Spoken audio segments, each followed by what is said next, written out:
work on a budget. The helmets have to be serviced at a certain time. Now, in years past, we can turn in helmets late. I've turned in helmets late as July and still got them back in time. Okay. But because of our supply chain issues and manpower issues from these respective companies, if you didn't have your stuff in by the first of the year, you were going to probably run into problems. And that's what happened to us. We got our stuff in late spring, pretty much due to budget constraints. And we don't have many helmets to begin with. Right. We only had 30 helmets in stock. 28 of them had to be sent out. So we just got caught in that crunch. And as I told everybody, it's not anybody's fault. This is just the way that it go. Right. And I had no idea this was a national issue because I found out I had people from Texas and other places reaching out to me. Even here in our city, some of the kids from Glenville, they went out and had to buy their own helmets and they had to pay exorbitant prices. Probably double what your helmet is actually worth in some instances, just in order for them to play this year. Because they had kids sharing helmets over there. So I mean, this is an issue that we were able to finally resolve. We had our helmets back basically in time for the first game, but because of our the acclimation days, the rules we had to follow, we couldn't do that. So that's kind of where everything got hung up at. But we're good now. And on the flip side, the district did order some more helmets for us. Okay. So we'll have more helmets going into next year. Because you still accept players after, like, the season starts, right? You can still, or there's a certain point, or either after the season or right close to the beginning, where you'll still accept players onto the team that weren't there initially, correct? Yeah, we pretty much take kids almost all the way through. I had kids still trying to bring me stuff last week. It's not prudent, but as coaches, as men, black men in our area, we don't want to turn a young man away. Sure, indeed. We had to put our hours around and whatever we can do to help keep them off the street. They just got to sling water over there for us for a minute. We're going to take them and embrace them so we can get them part of our program.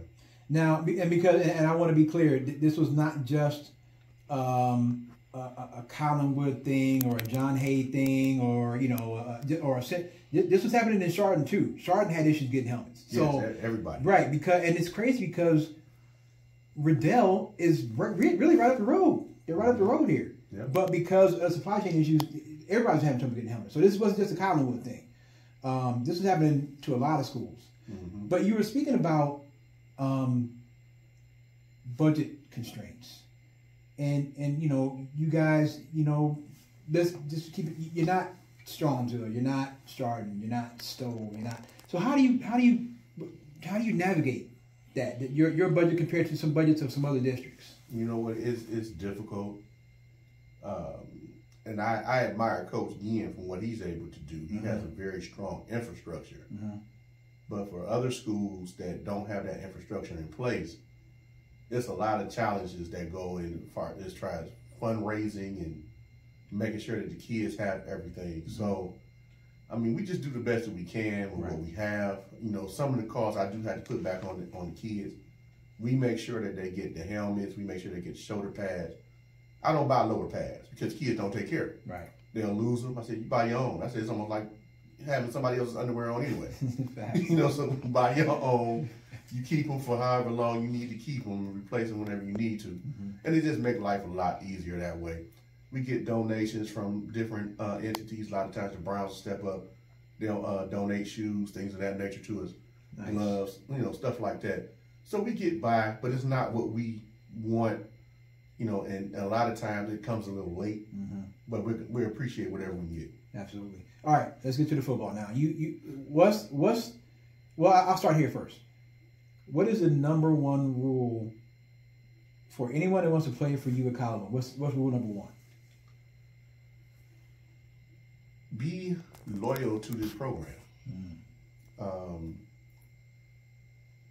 One of the things we have here at Collinwood, and it's not just Collinwood, this is a CMSD thing. We have a lot of kids that are transient, but they're ring chasing.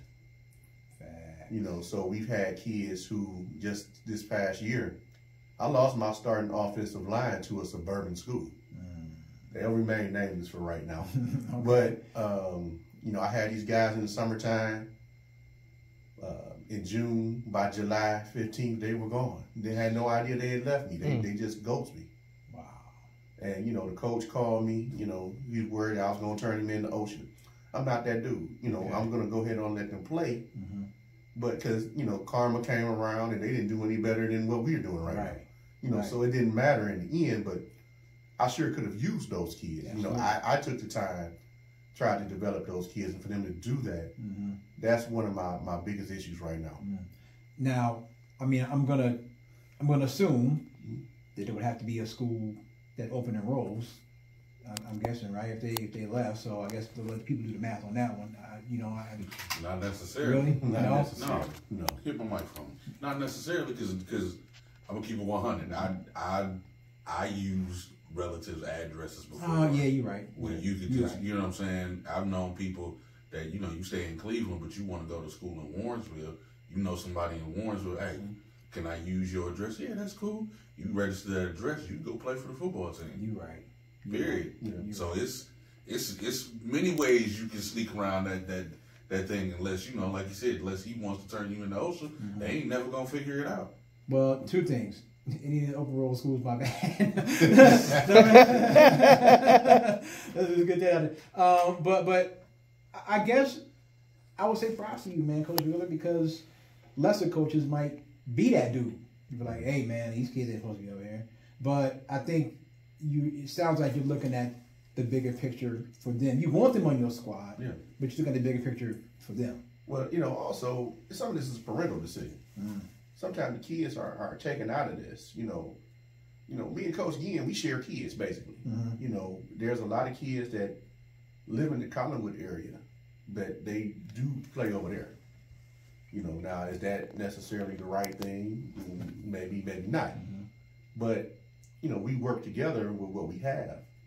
And, you know, there are some kids, you know, I understand. He has that strength of program. He has that reputation. The parents gravitate to that. Yeah. I don't have that, you know, but I'm trying to get there. Right. But it's a village that had to get you there. He has that village in place. I don't have that. You know, so it's a constant struggle to maintain students. Like this year, I had four seniors come back. Everybody else is a brand new team, basically. I don't know these kids. Yeah. I mean, they literally came in August. I don't know them. I know where they came from, but I don't have any type of connection with them whatsoever. So it's, you know, you guys played ball before. It takes a minute to build chemistry, you know, and to build that trust and camaraderie with each other.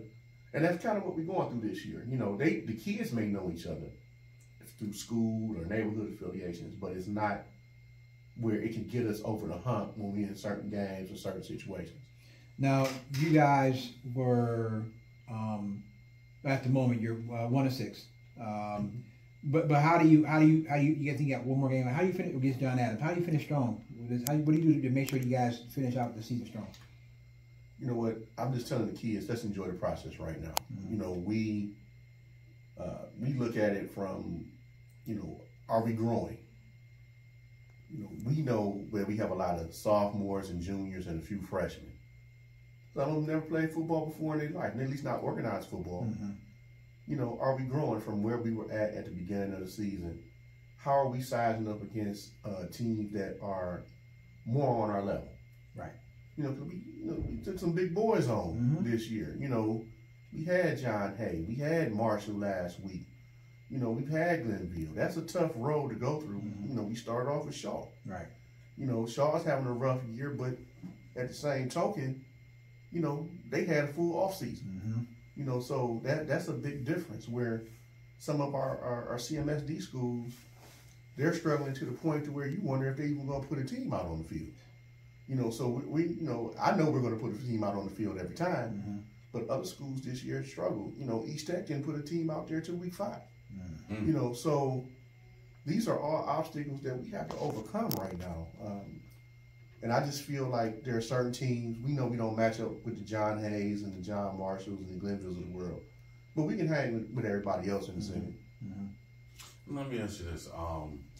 as far as seeing, you know, the Cleveland Metropolitan School District, is that open enrollment? Is that if you live in the city of Cleveland, you can go anywhere? Or if you living in a certain zip code, you're supposed to go to a certain school? Well, there's CMSD rules and there's OSHA rules. They don't necessarily coincide with each other. CMSD is open enrollment. Okay. You can go pretty much wherever you want to go. But for OSHA's sake, you are zip code or geocoded to your home school. Now, there are some exceptions to that. So, like, say for Collinwood, for instance, we're pretty much locked in to, you go zip code wise. So 44110, 44119. If kids live outside of the district, say like they live in Euclid, there's a provision in the rules that allows those kids in Euclid, they have the option, they can go back to their home school or they can come back and play at the CMSD school closest to their home. So in most cases with that, that's Collinwood. So we can kind of work around that. But as you mentioned earlier, you know, these kids, they change their addresses all the time. They go play for whoever they want to play for. Right.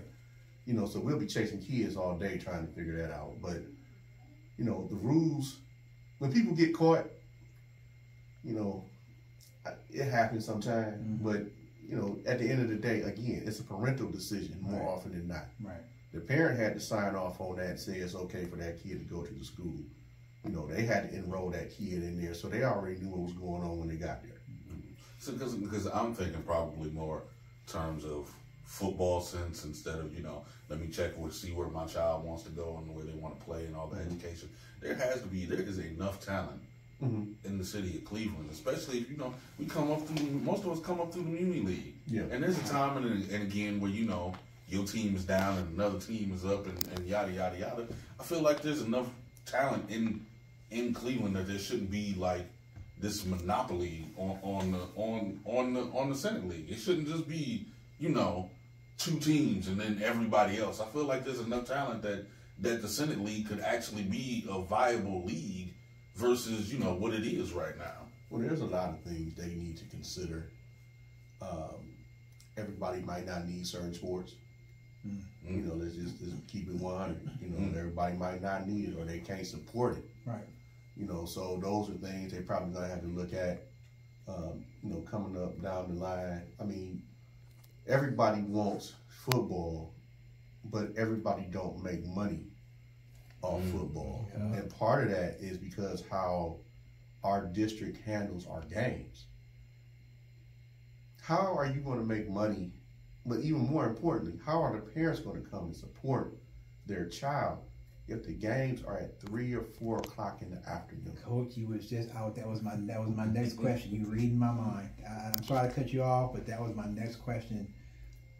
When we gonna get back to these young men deserve to know what it's like to play under the lights on Friday night? That's just my opinion. When are we ever gonna get back to that? I've never known it. You know, I'm a CMSD product. I'm a Collinwood graduate myself. And I'm come from back in the day when there was only like one field here, one field there, and there was no lights. Everybody on this side of town played at Bump Taylor. You know, or you went on the south side of town, you played at South or you played at Adams. You know, there were no lights there for the most part. Right. You know, you had lights at John Marshall. You know, that's where they had championship games back in the day. I went to school back in the 80s. You know, so Bump Taylor just got lights. Now, there's a security issue. Yeah. So they tend to use Collinwood more for security purposes. It's a more secure location. John Marshall has no lights. They just got a new field put in when they got their school built. John Adams has no lights. So these are the issues that we constantly have to go through. I don't know who designs these things. I don't know who comes up with these concepts. But all I know is I can't even get on my field half the time because it's the city of Cleveland field. It say Collinwood Railroaders on it, but it belongs to the city of Cleveland. So I'm fighting it out with Muni League to, you know, stay on a little extra time. You know, the field it's overused. So you can see it in the you know, as far as the upkeep of the field is concerned, they do the best they can with it, but it's time to replace the turf. Yeah. I mean, so these are issues that we're gonna have to deal with. It's more than just lights. You know, if they just change it to 5 o'clock, it might help, but I don't know. Well, and I'll be honest, because we would love to cover a lot more Senate games, but the three of us all have day jobs. This ain't our number one. We all have day jobs, so we can't get off work 3 or 4 and be at 3 or 4 o'clock because we all still work. In your opinion, because and we know, look, there is a security issue, and I wish it wasn't like that. It's more of a manpower issue, honestly. Yeah, it's a manpower issue more than it's a security issue. I was trying to figure out a way to really ask the question the right way without sounding, without putting the stereotype out there. You know what I'm saying? I was trying to, because when you go to play Adams, there won't be nobody there, right? Because Adams they're not having fans. At least that's what they put on their Twitter page, right? They're not having fans at the games. They have not told us for this week. Now, last week we did not have. Well, technically we weren't supposed to have fans against John Marshall, but they let the senior parents in. I think they let a few extra. It was Marshall. Which one did we? Marshall. We played Marshall this past week, this past Friday, and they were only allowing senior parents to come in. Because I think they put on their Twitter page, Marshall did the word man. Yeah, right. And I hate to see that, man, because it's like, yo, we can't even go to a football game tonight, man, and just chill out. Everybody have fun and go home at the end of the day. Like, but there was more to it than that. Okay. Apparently there was a dust up between the teams, and so when you have those type of things, and again, it's how these facilities are built. You know, Collinwood, we have a away side and we have a home side. Those schools don't have that. So all those fans are sitting on the same side. So if there's an issue, the combat is right there. You know, how you gonna handle that? Yeah. And so if the kids get into it and the people in the stands get into it, they was talking about people in the stands wanting to come out on the field. You know, so now you have a manpower issue. Now the district is down a number of security officers. I don't know how many, but they're down a number of security officers right now. And CMSD is not in a position to provide support, because they're down hundreds of officers right now. You know, so you're kind of stuck. It's a catch-22. You have them early or you don't have them at all at this point, because I know Glenville, I believe they were supposed to have games for their new lights. And I think those got pushed back because there's just not enough security personnel to make sure that everything is okay. Man, now you are, just to switch gears a little bit, you are also, I want to make sure I get the title right, a social emotional learning coordinator. Correct? Yes. All right, so for you who are unaware, what exactly is that, and is there anything you can do in that role and apply it to coaching? Yes. Social emotional learning is kind of like our buzzword for everything right now, and we're dealing mainly with behavior, trying to change some of the behaviors of our students. I actually serve 2 hats. I'm a social emotional learning coordinator, and I'm a planning center instructional aide. So remember, we used to have in-school suspension back in the day. We don't have that no more.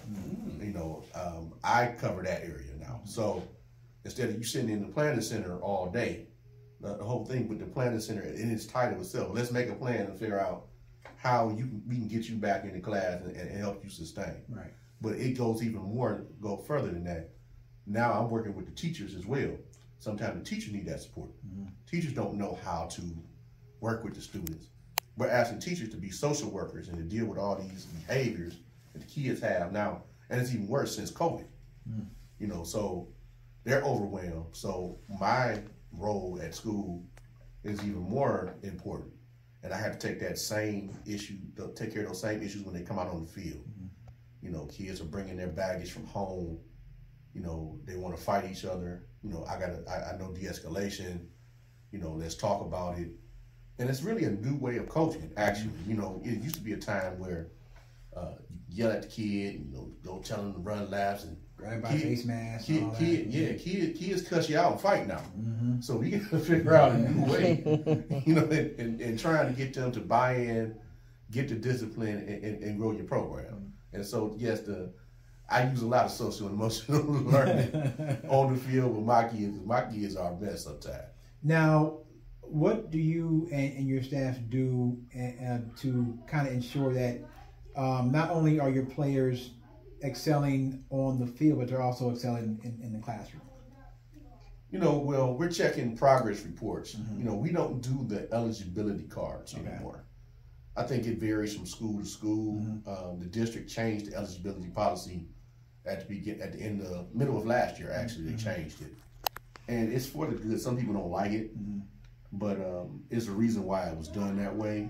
But the only thing we can do really is check. Part of it is, if I feel that a kid is failing, and I've had 6 kids down this year, the principal called me, because I got kids that not only go to Collinwood, I got kids again. I got kids at STEM. Principal called me, or guidance counselor called me and said, hey, this kid's failing. Okay. He'll sit down until we get the grades up. I'll do that. But just having a study table, man, that's a challenge within itself. Yeah. Because I got kids coming at different times. Collinwood lets out at 2:30. My Ginn kids don't get there till 3:15, 3:30. Okay. So by the time we actually get out on the field, there's no study table. We have to trust that those kids go home and do the right thing, but we do have good open communications with the teachers in those buildings, so we know if there's a problem. Now, you're also, in addition to being head coach, you are offensive coordinator and quarterbacks coach. Is that something you decided to just take on all 3 roles? Is that out of necessity? How is that? Because that's a lot, right? I mean, being head coach it's really out of necessity. Okay. And this kind of goes to where we've had issues at Collinwood as well as other schools, where keeping quality staff and making sure everybody knows your system and everything else. Okay. I trust me, I would love just to be the head coach. Right. But the district only allows you legally 5 coaches, including the head coach. So everybody's going to wear multiple hats, no matter what. So I don't want to be the quarterback coach. Believe me, I'm not a quarterback by trade. I'm a receiver by trade. Okay. So I'd much rather work with that group, but out of necessity, I have to do that because I'm the only person that can teach the system. I don't have another assistant on my staff that knows my system well enough in order to do it. So how do you how do you get new players that come in? You see, you had players that just came in August. How do you get them to buy in to the system? And is it just, hey, they want to play, so you better buy in, or how do you get them to buy in and really to get down with what you're doing? Well, sometimes there is no buy-in, and those kids you have to let go. But more often than not, we sit down, we go over the stuff and say, hey, this is where I need you at. I asked them what they want to play first. Right. And I told them this year, I said, we're the Golden State Warriors of the Senate. We position is football. Yeah, right. So you might be running back today, you're going to be a lineman tomorrow. So I mean, you need to learn as much as you can. Most of the time, the kids just want to play. Right. Every now and then, you run into, I can't play this position, so I don't want to play. Right. That's all right. There's the door. When you're ready, you're welcome to come back. That's how we handle it. Man, now you are wearing a lot of hats in your current role. So when it's time for you to just kind of get away and relax, what do you do just to make time for Coach Wheeler? What do you do to kind of get away and relax? There's no such thing. I do so much other stuff now too. I'm not transitioning out of coaching necessarily, but I'm taking on even more responsibility out here in the area. I'm active with the Democratic Party. Okay. I'm part of the one of the committees down there, the executive committee. So I'm involved with that. But I got kids, so. Matter of fact, we're celebrating my daughter's 23rd birthday today. Nice. So happy birthday! Happy birthday! So I got 2 in college, still. Well, 3 in college actually. I got 3 in college right now. Okay. There is no rest. Yeah. I guess not. Just going home, seeing my wife. Talking to her, decompressing. We go to the movies, we do that sort of thing. But just. There's work to be done, man. When the Lord calls me home, I guess I'll get my rest. All right, I'm going to ask you because your thoughts on the Browns today, man. Coach, what's happening? First of all, that is a backup quarterback out there. And we are expecting too much out of a backup quarterback. And for you to call for the other backup quarterback to come and play, I just think it's just irresponsible. Yeah. The other thing is the tackling is horrendous. Yes. You know, I seen Grant Delpit, you know, we tell our kids don't shoulder tackle. And here we are, you know, shoulder tackling like we down in Muni League. We trying to teach the kids don't do that. You're supposed to wrap. But, you know, you want to fly in the air and the dude bounce off of him and run. You know, I mean, it's beyond bad coaching. The players have to take more responsibility and more pride in what they're doing. They should know cover 2 and cover 3. They learned that as kids. Yeah, talking about they didn't get the right signal and all that kind of stuff. Come on now, let's be real about it. Are you on the Fire Joe Woods train yet? I'm getting there. I'm getting there. I'm not quite there yet, only because he can't go out and tackle for him. Facts, man. Facts, man. Facts. I mean, I wouldn't know anything about this. I'm 5-0. I wouldn't know anything about this. I'm 5-0. Anyway, head coach of the Collinwood Railroaders, Greg Wheeler, is joining us. All right, couple more questions. Number one, when you leave Collinwood, when you do decide to leave Collinwood, what do you want your legacy to be? What do you want them to say about Greg Wheeler when you leave Collinwood? That I left it in a better place than what it was, and I know I did. You know, when they was talking about shutting it down, I was on the front line fighting for it. It's been hard. When I walked in that building 11 years ago, I had 10 kids. My assistant coaches was all over the place. And just understand the stability. I feel like I'm one of the few people of stability that they see. During my time, I've been through, 3 or 4 athletic directors, multiple coaches. I've been through 3 or 4 principals. At the end of the day, I'm still standing. So, and I'm here. I live in the community. Kids can see me. Parents can see me. They know I care. And I think as long as people know that I'm here and I'm working for them, whenever I decide to go, and I plan on staying for the foreseeable future. As long as it's open, I plan on being there. Yes, sir.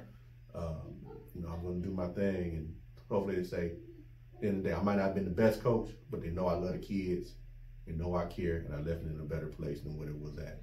All right, so I'm going to try to end it on a little bit of a lighthearted question here, because you and I are probably about the same age. I'm 47. You're probably around the same age. Phil, don't even say nothing, Phil. I ain't saying nothing. What's the worst? How old, man? What's the? I'm 47, son. Okay. What's the problem? Look, I got it about a few years. Yeah, what's the problem? What's the worst music you heard in the locker room? I'm gonna be honest with you. I can't do the trap music. Me neither. I need to be able to understand what's going on and drill and all that. No. But also, you know what? I need some motivating music. You know, I'm not advocating gangster rap or nothing like that. But you know, it was kids. You know, you want to get yourself pumped up off something that you heard. You ready to go out and ready to hit folks. Something like go back to like Bone Crusher, Never Scared, something like that. Yeah, you know, I mean, you don't hear something. Man, these kids, they too friendly with each other. You know, the last thing they want to do is play a football game. They want to look cute. Yeah. You know, they want to dance around, but they ain't ready to play no football. Want to make TikToks. Yeah, facts. The music will play a big part of it, but you know what? I got to work with them. That's just me showing my age, so I got to work around that. Listen, Coach, again, man, I sincerely thank you for coming down here, taking time out, and I mean this with on everything, man. Anything that we can do, you let us know, and if we can make it happen, we're gonna make it happen. I appreciate it. You are welcome in this studio anytime, you know we're gonna keep riding with you, man. We know you're gonna get it right. No doubt. No doubt. No doubt. All right, man. That's gonna do it for the interview, man. Thank you again to Coach Wheeler.